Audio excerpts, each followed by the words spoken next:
बादशाह ने गधों को कतार में चलते देखा तो कम्हार से पूछा, तुम इन्हें किस तरह सीधा रखते हो?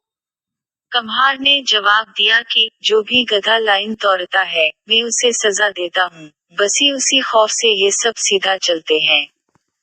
बादशाह ने कहा, क्या तुम मुल्क में अमन कायम कर सकते हो? कम्हार ने हामी भर ली। बादशाह ने उसे मनसबता कर दिया। पहले ही दिन कम्हार के सामने एक चोरी का मुकदमा लाया गया। कम्हार ने फैसला सुनाया कि चोर के हाथ काट दो। जल्लाद ने वजीर की तरफ देखा और कम्हार के कान में बोला कि जनाब, ये वजीर साहब का खास आदमी है। कम्हार ने दोबारा कहा कि चोर के हाथ काट दो।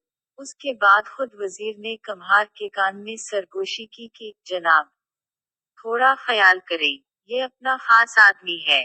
कम्हार बोला, चोर के हाथ काट दिए जाएं और सिफारिशी की जबान काट दी जाए।